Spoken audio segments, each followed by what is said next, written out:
पाजो थमोई तिलंगा लंचा कीसी की हौदन Tharu Hello mayam ahanba maktada mayam punamakpu aigi channel sida taramna okcheri ngasi se yamna nushiba comments ingonda khoidada nusi na pibirakpa comments mayam amaga loinaraga ngasi se lae ado aibu nusibiba khoidabu nusibiba aigi channel bu nusibiba ichina mayam amana ko nusi haba comments mayam ama pibireba ko adogi comments to ngasi se da ka bai ni patho se na adugi ngasi se la ine do thank you so much mayam khoibu nusi biba ko khoibu nusi biduna nusi nei dak pado ado yamna nusi ba hai tare khoina su ko no dai paro hara I par nak ba ga comments se khoina pathorak ta bai sinau sing na su waro biro ene khali khoi gi sanda id anoba latest sai tare ko latest comments tagi sum lokho chare ya manung changudre choidana nongma matam leiba matam amada choidana manung changaga su ichinau sing gaming choidana pathok charake adaga damakta waro biro ene khalli do mayam kwai puno pu amuka so na haijage happy new year no saina do ma saina lakpasida hoje thokliba irang siga hoje thokliba irang se yam thuna id irang se Pabasu ay rasano ko ano sa inalagpa sida aduga koy kang laypak to wana layriba ima ipal sininaw kwai kibipusu ikay kuna sa butsari aduga ay koy ki kang laypak pong ngak siliba isinaw sing na ay di kun ngak tana kang laypak pong ngak tana thamni isinaw sing busu panghal bijari aduga ngasi koy kamen ama ni khalo ko charake ko kamen se para ke mana keno id channel owner roi bani na mana ina sum pathok chara sano ai sum saro ken to ke matin pang ke site gi jamnu nusiba comments ni habidi aingondagi hena koi dada kai haini keno mapiak pagi ne bako saubi badi yade chedagi brona di masak phajaba khara hele happy new year haina hairi bako ado nang kai haninge Harisa is as ahanba da is yam harawi chambi athokpa mai bako ai mi thai chalam ni chinji thum ni se ke gi no si akoi dana engondagi bane real la su dana engondagi yam heli masak phajaba yam heli bako aduga aina akoi dadagi di wat pane do akoi dana ise kai da yenga lobano adu dei su khangde bako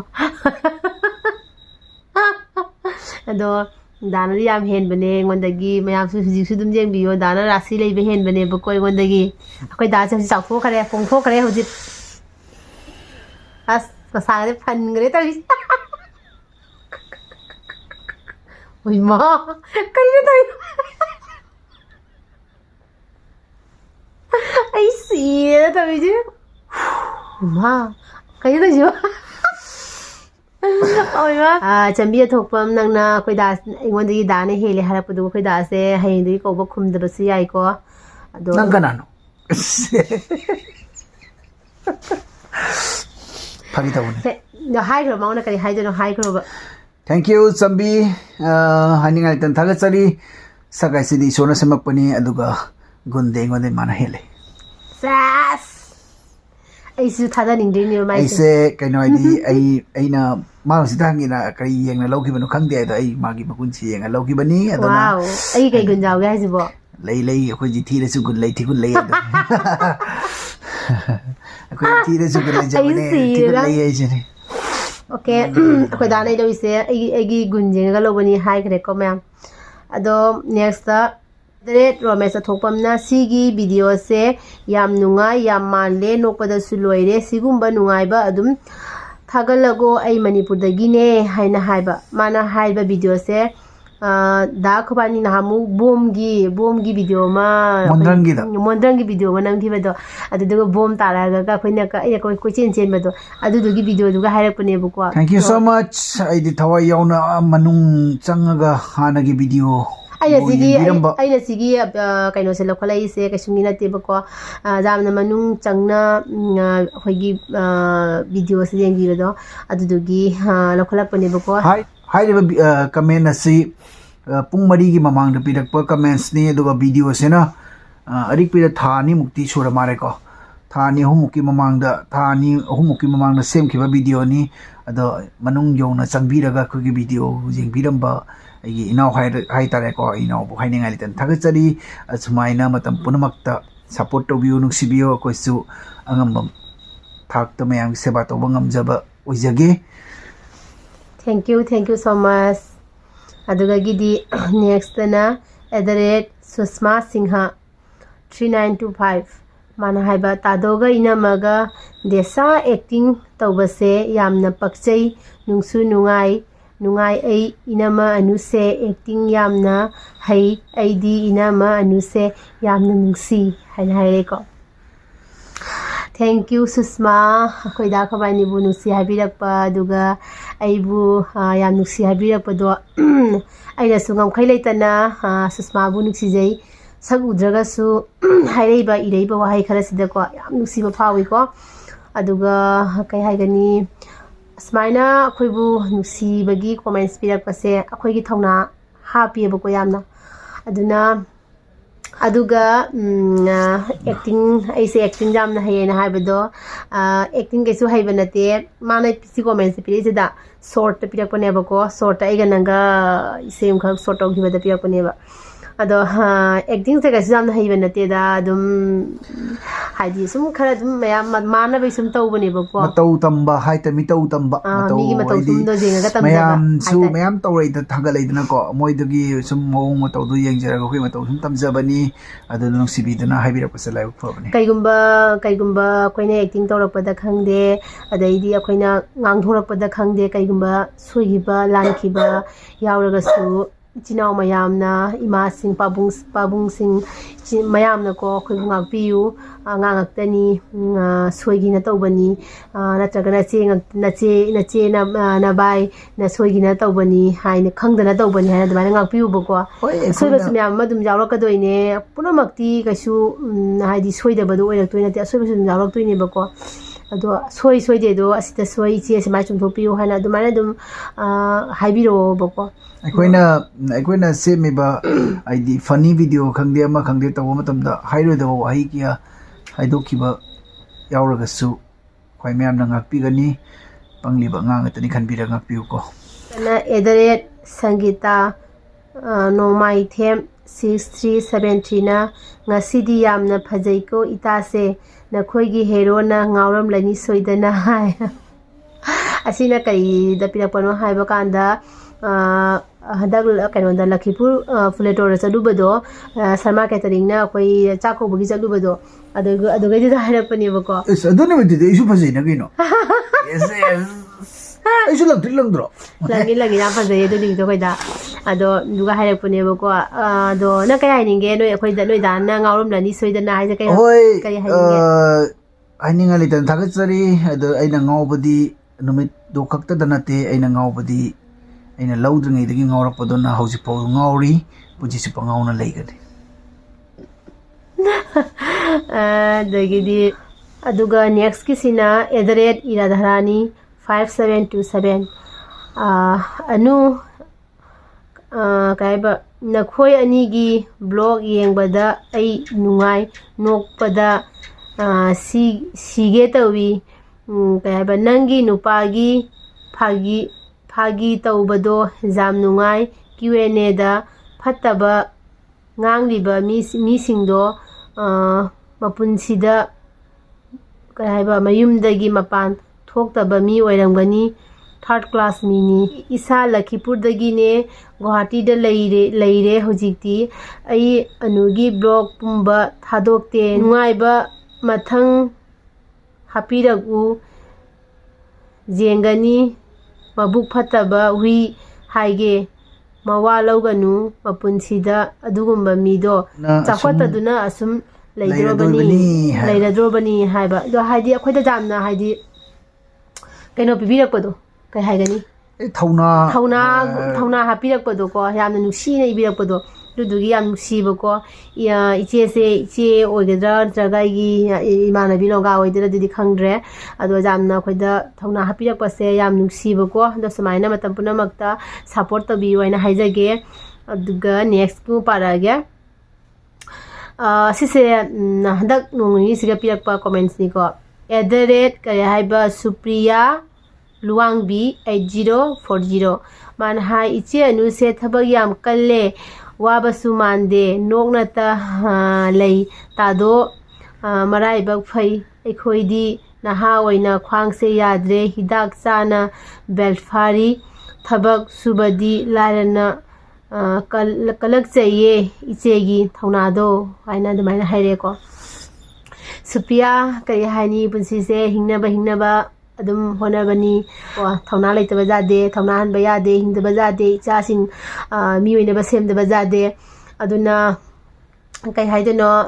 ꯌꯥꯝ ꯅꯨꯡꯁꯤꯀꯣ ꯑꯩꯅ ꯁꯨꯖꯕ ꯆꯠꯆꯕ ꯑꯩꯅ ꯇꯧꯖꯔꯤꯕ ꯑꯗꯨꯒ ꯍꯥꯏꯗꯤ ꯌꯥꯝ ꯅꯨꯡꯁꯤꯅ ꯊꯧꯅꯥ ꯍꯥꯞꯄꯤꯔꯛꯄ ꯑꯗꯩꯗꯤ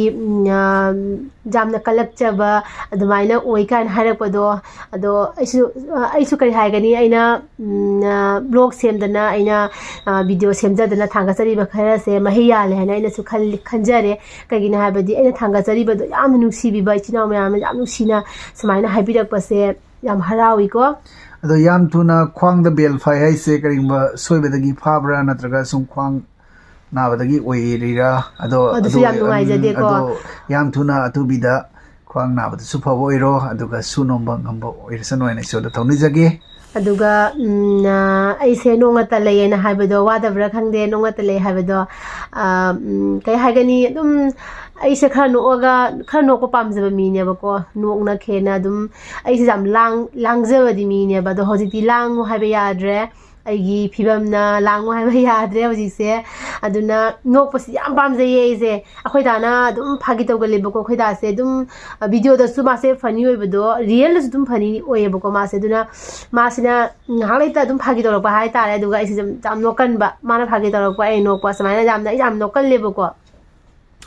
ꯑꯗꯨꯅ ꯁꯨꯃꯥꯏꯅ ꯁꯨꯝ ꯂꯦꯜꯂꯤ ꯑꯩꯈꯣꯏꯕꯥꯅꯤꯒꯤ ꯄꯨꯟꯁꯤꯁꯦ ꯍꯔꯥꯎ ꯍꯔꯥꯎꯅ ꯅꯣꯡꯅ ꯈꯦꯅ ꯁꯨꯝ ꯑꯗꯨꯝ ꯍꯤꯡꯉꯤ ꯂꯦꯜꯂꯤ ꯍꯥꯏꯕ ꯇꯥꯔꯦ ꯑꯗꯣ ꯅꯪꯁꯨ ꯌꯥꯝꯅ ꯈ꯭ꯋꯥꯡ ꯅꯥꯕꯗꯣ ꯐꯕ ꯑꯣꯏꯔꯣꯀꯣ ꯃꯊꯪꯗꯅ ꯙꯅꯄꯇꯤ ꯑꯁꯦꯝꯅ 8637 ꯃꯥꯅ ꯍꯥꯏꯕ ꯗꯗꯥ ꯍꯣꯏꯒꯤ ꯕꯕꯥ ꯏꯃꯥ ꯑꯃꯠꯇ ꯎꯗꯦ ꯂꯩꯇꯕ꯭ꯔꯥ ꯈꯪꯖꯅꯤꯡꯉꯦ ꯏꯆꯤꯟ ꯏꯅꯥꯎꯅ ꯀꯌꯥ ꯁꯨꯒꯦ ꯍꯥꯏꯅ ꯍꯥꯏ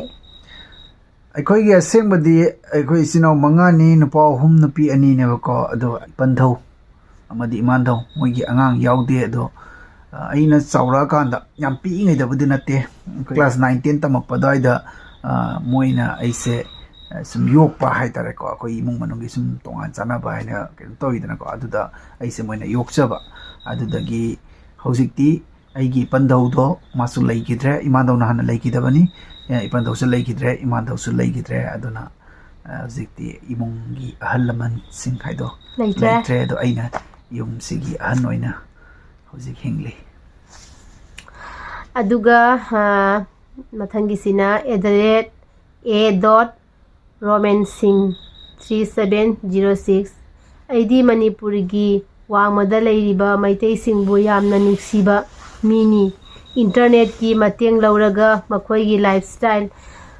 ꯅꯥꯊꯩꯗꯨꯅ ꯂꯩꯔꯤꯕ ꯃꯐꯝꯗꯨꯗ ꯆꯨꯁꯤꯟꯈꯤꯗꯨꯅ ꯃꯩꯇꯩ ꯀꯜꯆꯔꯗꯒꯤ ꯅꯥꯊꯩꯗꯨꯅ ꯆꯠꯈ꯭ꯔꯕꯖꯥꯠꯂꯥ ꯍꯥꯏꯅ ꯄꯥꯈꯠꯆꯕꯅꯤ ꯑꯗꯨꯕꯨ ꯀꯁꯥꯔ ꯌꯨꯇꯨꯕꯔ ꯃꯌꯥꯝꯁꯦ ꯂꯣꯏꯅ ꯌꯦꯡꯖꯩ ꯌꯥꯝꯅꯁꯨ ꯅꯨꯡꯁꯤ ꯑꯩꯈꯣꯏꯒꯤ ꯆꯠꯅꯕꯤ ꯉꯥꯛꯇꯨꯅ ꯊꯝꯕꯤꯔꯝꯕꯗ ꯑꯩꯗꯤ ꯀꯁꯥꯔꯗ ꯂꯥꯛꯅꯤꯡꯕꯗꯨꯝ ꯐꯥꯎꯏ ꯃꯌꯥꯝꯒ ꯋꯥꯔꯤ ꯁꯥꯟꯅꯅꯤꯡꯉꯤ ꯅꯈꯣꯏ ꯑꯅꯤꯕꯨꯁꯨ ꯅꯨꯡꯁꯤ carry on your blog never mind what others said about you ꯑꯁꯤꯁꯤꯅ ꯃꯃꯥꯡꯉꯩꯗ ꯀꯨꯏꯔꯦꯀꯣ ꯊꯥ 7 9 ꯊꯥ 10 ꯔꯣꯝ ꯑꯗꯨꯃꯥꯏꯅ ꯑꯣꯏꯔꯅꯤ asiga akoina bad comments pathokibagi nebako ahanba aina bad comments pathokibagi da khabai na pathokibagi matang da nebako aduga aina katang sauna nga kiba matang da romancing asina smaina ibirak pane ba comments yam nungsi ko manipur da lairaga manipur ima lebaki ibung ipa mana mapanda lairiba manipur gi wangmada chindor mapan lana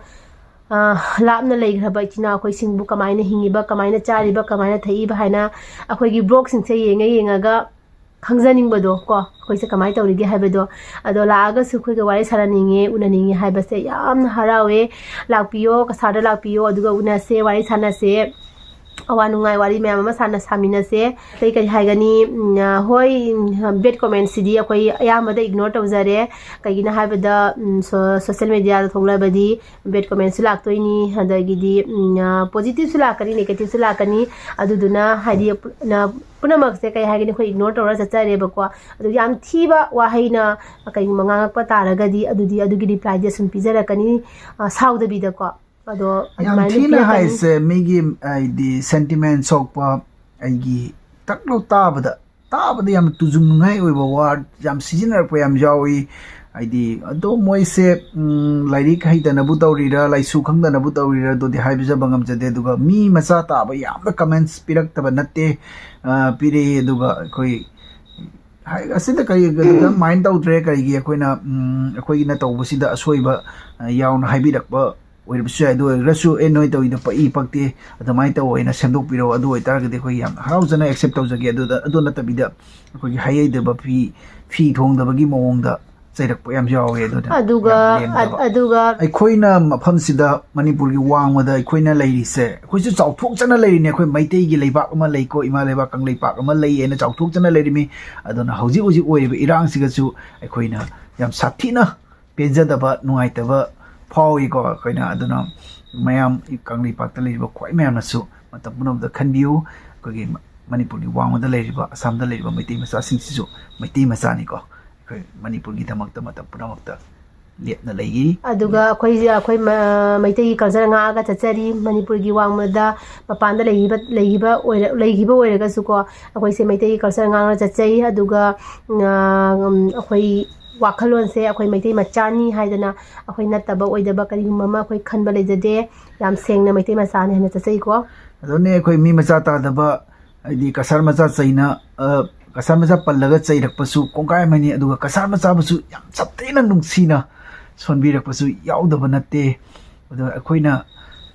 pongjana leijabado aidi akhoi gi maitai gi leipak ama leina pongjana leijabado adugi mining sudi utpira o akhoi su matam punamakta mayambu miss tawna leiye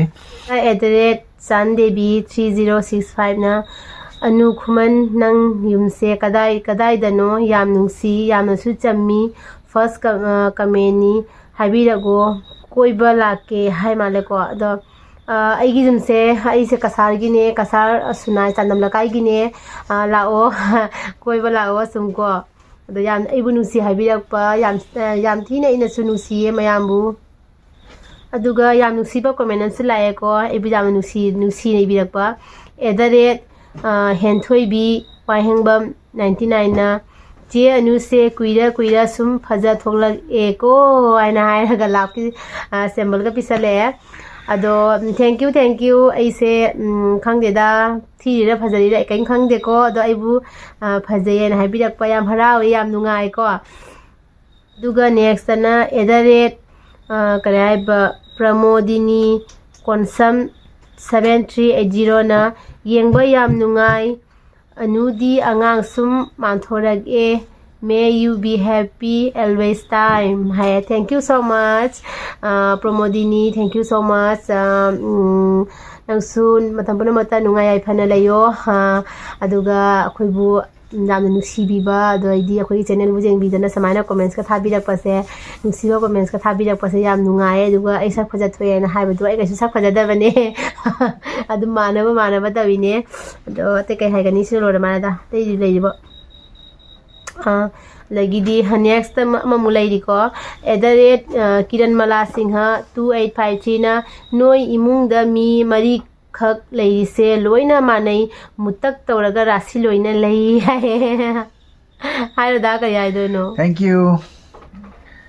ꯑꯩꯈꯣꯏꯕꯨ ꯅꯨꯡꯁꯤꯕꯤꯔꯛꯄꯒꯤꯗꯃꯛꯇ ꯍꯥꯏꯅꯤꯡꯉꯥꯏ ꯂꯩꯇꯅ ꯊꯥꯒꯠꯆꯔꯤ ꯑꯇꯩ ꯀꯔꯤ ꯑꯃꯨꯛ ꯍꯥꯏꯅꯤ ꯑꯗꯣ ꯃꯌꯥꯝ ꯑꯩꯒꯤ ꯀꯣꯃꯦꯟꯠꯁꯦ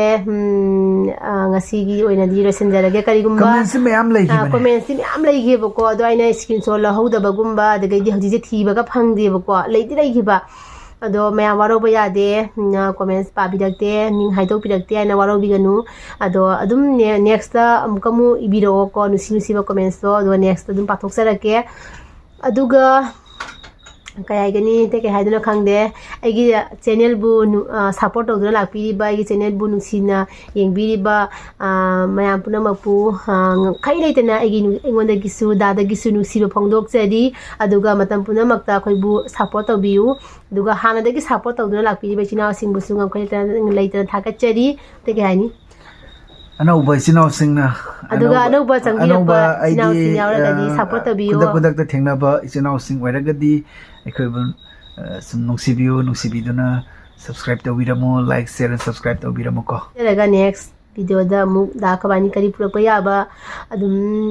ꯌꯦꯡꯒꯦ ꯑꯗꯣ ꯃꯇꯝꯁꯨ ꯀꯥ ꯍꯦꯟꯅ ꯐꯪꯅꯗꯕꯁꯤꯅ ꯅꯨꯡꯉꯥꯏꯕ ꯀꯟꯇꯦꯟ ꯍꯥꯞꯀꯗꯕꯁꯨ ꯍꯥꯞꯄ ꯉꯝꯗ꯭ꯔꯦ ꯃꯌꯥꯝ ꯋꯥꯔꯧꯕꯤꯕ ꯌꯥꯗꯦ ꯑꯗꯨꯝ ꯇꯞꯅꯗꯤ ꯁꯨꯝ ꯇꯧꯖꯔꯛꯀꯦꯕꯀꯣ ꯇꯧꯖꯔꯛꯀꯦ ꯑꯗꯨꯅ ꯁꯣꯏꯗꯅ ꯈꯤꯇꯪ ꯆꯤꯟꯕꯒꯤ ꯇꯧꯕꯅꯦꯕ ꯃꯌꯥꯝꯅꯗꯤ ꯀꯟꯇꯦꯟ ꯐꯖ ꯇꯧꯕꯤꯔꯛꯑෝ ꯍꯥꯏꯅ ꯍꯥꯏꯔꯛꯑꯦ ꯑꯗꯣ ꯑꯩꯈꯣꯏꯁꯨ ꯇꯧꯅꯤꯡꯕꯅꯦ ꯈꯤꯇꯪ ꯊꯕꯛꯀ ꯆꯤꯟꯕꯒꯤ ꯇꯧꯕꯅꯦꯕꯀꯣ ꯑꯗꯨꯅ ꯃꯌꯥꯝ ꯅꯨꯡꯉꯥꯏꯕ ꯑꯗꯨꯝ ꯍꯥꯄꯛꯇꯣꯏꯅꯦꯕꯀꯣ ꯑꯗꯨ ꯃꯌꯥꯝꯅ ꯁꯞꯄꯣꯔꯠ ꯇꯧꯕ ꯂꯦꯞꯄꯤꯒꯅꯨ ꯑꯁꯤ ꯍꯥꯏꯖꯔꯒ ꯃꯌꯥꯝ ꯉꯁꯤꯒꯤ ꯑꯣꯏꯅꯗꯤ ꯕꯥꯏ ꯕꯥꯏ ꯑꯣꯏꯔꯁꯤ ꯑꯗꯨꯒ ꯅꯦꯛꯁ ꯚꯤꯗꯤꯑꯣꯗ ꯑꯃꯨꯛ ꯊꯦꯡꯅꯔꯁꯤ ꯃꯌꯥꯝ ꯇꯥꯇꯥ ꯕꯥꯏ ꯕꯥꯏ